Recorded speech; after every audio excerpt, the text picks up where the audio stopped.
సంబంధించడానికి గోపి ఇప్పటికే భారతదేశంలో ఈ వ్యాధి లక్షణాలు లేవు అని చెప్తూ వచ్చారు. కానీ బెంగళూరులో మాత్రం 2 చిన్నారులకు, అది కూడా విదేశాలకు వెళ్ళిన హిస్టరీ లేని చిన్నారులకి వ్యాధి సోకడంపై కేంద్ర ప్రభుత్వం ఏ విధంగా సమీక్షిస్తోంది? ఇప్పటికే ICMR దీనిపైన పరిశోధిస్తున్నామని చెప్తుంది. కానీ కేంద్ర ప్రభుత్వం ఏ విధంగా సమీక్షిస్తోంది?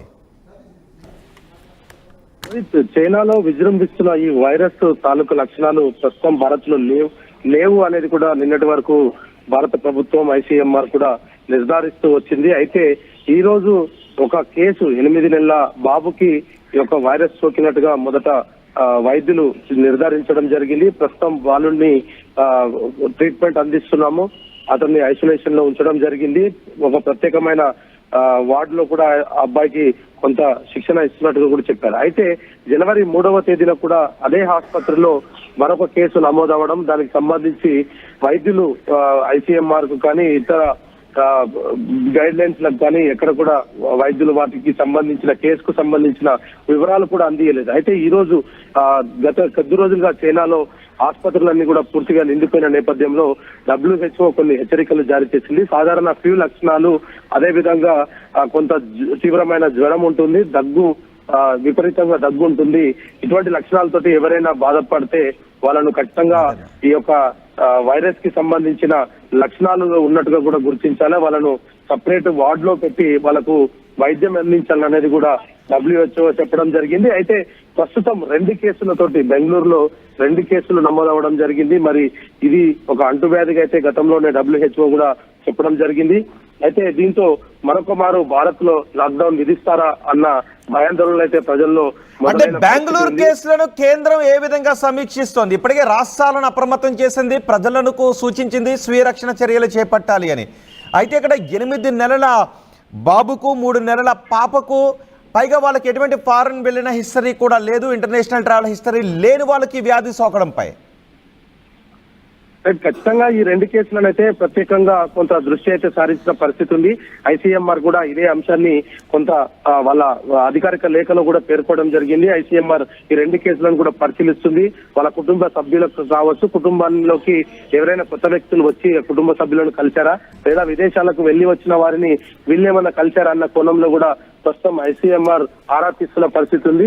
అయితే ఈ 2 కేసులను కొంత క్షుణ్ణంగా పరిశీలిస్తున్నప్పటికీ భారతదేశంలో ఇంకా కేసుల సంఖ్య పెరగకుండా ఉండేందుకు అన్ని రాష్ట్రాలకు కొన్ని జాగ్రత్తలు అయితే చెప్పడం. అదే సమయంలో ఈ వ్యాధి ఎంత ప్రాణాంతకము అనే విషయంపై వైద్యుల దగ్గర నుంచి ఎటువంటి సమాచారం తీసుకుంటూ ఉన్నారు? నిజానికి ఎందుకు అంటే కరోనాను చూస్తూ ఉన్నారు కాబట్టి ఇప్పుడు ఇలాంటి లక్షణాలు ఎవరిలో కనిపించినా ప్యానిక్ గురయ్యే అవకాశం ఉంటుంది. ఒకవేళ పిల్లల్లో లక్షణాలు కనిపిస్తే తల్లిదండ్రులు ప్యానిక్ అయ్యే అవకాశం ఉంటుంది, లేదా విదేశాల నుంచి ఫారెన్ ట్రావెలింగ్ హిస్టరీ ఉన్నా, లేదంటే ఇక్కడే ఉన్న వాళ్ళకి కానీ ఇప్పుడు లక్షణాలు కనిపిస్తే వాళ్ళు ప్యానిక్ గురయ్యే అవకాశం ఉంటుంది.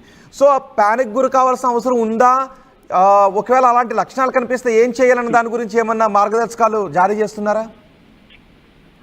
అయితే చైనాలో ఈ యొక్క వైరస్ కి సంబంధించి విజృంభణ అయితే ఉన్న నేపథ్యంలో WHO కూడా అక్కడ కేసులను క్షుణ్ణంగా పరిశీలిస్తున్న పరిస్థితి అయితే కనపడుతుంది. ఎందుకంటే అక్కడ మరణాలు ఏమైనా సంభవించాయా, ఒక విపరీతమైన దగ్గు అన్న దానిపైన శ్వాసకు సంబంధించిన ఇబ్బందులు ఏదైనా తలెత్తుతాయా, అదేవిధంగా ఎక్కువగా పొడి దగ్గు వచ్చి గొంతంతా ఎండిపోయి తద్వారా ఇంకా ఏదైనా ఇతర అనారోగ్య సమస్యలు తలెత్తుతాయన్న దానిపైన చైనాలో ప్రస్తుతం నమోదవుతున్న కేసులపైన WHO కొంత ఆరా తీస్తుంది.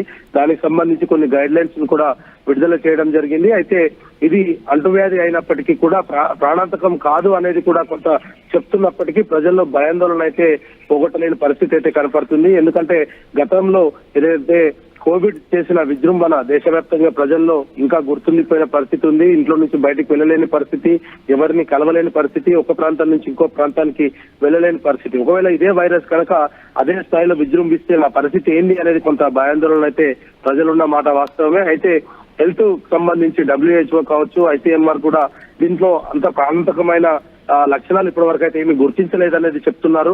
అయినప్పటికీ స్వీయ నియంత్రణ అనేది ఖచ్చితంగా పాటించండి కొన్ని రోజులు. అంటే గోపి నిజానికి భారత్ లో బయటపడ్డ 2 కేసులు కూడా విదేశాలకు వెళ్ళిన హిస్టరీ లేని వాళ్ళకే సోకింది. కానీ చైనాలో ఈ కేసుల సంఖ్య ఎక్కువగా ఉంది కాబట్టి అటు WHO కానీ, ఇటు ICMR కానీ, లేదా భారత వైద్య బృందం కానీ చైనాలో ఏ విధంగా ఆ కేసులను ఏ విధంగా సమీక్షిస్తున్నారు? ఎందుకంటే చైనా చెప్తుంది ఇది ప్రాణాంతకం కాలేదు, కొన్ని రూమర్స్ మాత్రం వ్యాపిస్తూ ఉన్నాయి, ఇక్కడ మరణాలు ఏమీ సంభవించట్లేదు అని చైనా చెప్తుంది. హెల్త్ ఎమర్జెన్సీ విధించారు అనే వార్తలను చైనా ఖండిస్తుంది. మరోవైపు చైనాలో హెల్త్ ఎమర్జెన్సీ కొనసాగుతోందని చెప్తున్నారు. నిజంగా హెల్త్ ఎమర్జెన్సీ ప్రకటించాల్సిన అవసరం ఉండే వ్యాధిగా దీన్ని భావిస్తూ ఉన్నారా?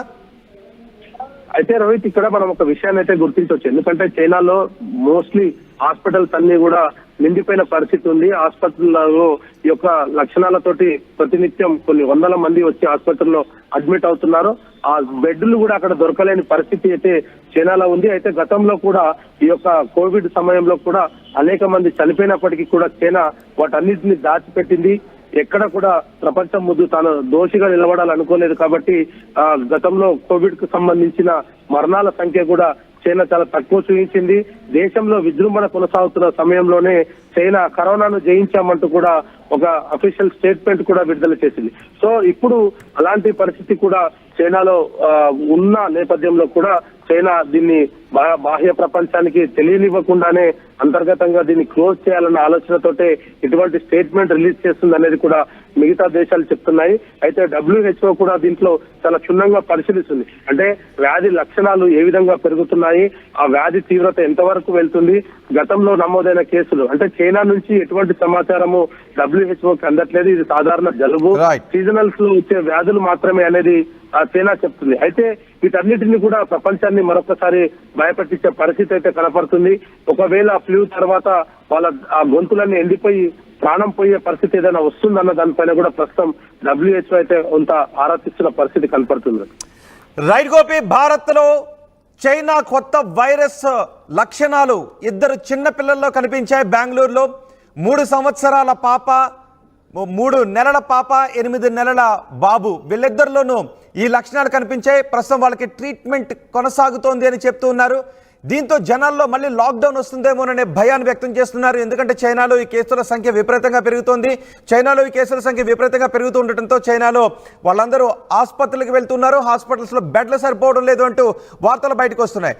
దీంతో చైనా చుట్టుపక్కల దేశాలన్నీ కలవరపడుతున్నాయి, ప్రపంచ దేశాలు కలవరపడుతున్నాయి, భారత్లో కూడా కలవరం మొదలైంది. మళ్ళీ లాక్డౌన్ లాంటి పరిస్థితులు వస్తాయేమోననే భయం వ్యక్తమవుతుంది. ఇటు భారత్ కూడా చైనాలో జరుగుతున్న పరిణామాలను ఎప్పటికప్పుడు నిశ్చితంగా పరిశీలిస్తోంది. భారత్లో ఉన్న ప్రజలకు సూచనలు జారీ చేస్తోంది. వైద్య బృందానికి కూడా సూచనలు జారీ చేస్తుంది. వైద్యులు, ప్రజలు తీసుకోవాల్సిన జాగ్రత్తల గురించి ఎప్పటికప్పుడు సూచనలు చేస్తుంది. బెంగళూరులో 2 పిల్లలకు ఈ లక్షణాలు కనపడటానికి కారణం ఏంటి? బెంగళూరులో 2 చిన్నారులకు HMPV వైరస్ సోకటానికి కారణం ఏంటి? ఇది ఎంత ప్రాణాంతకం?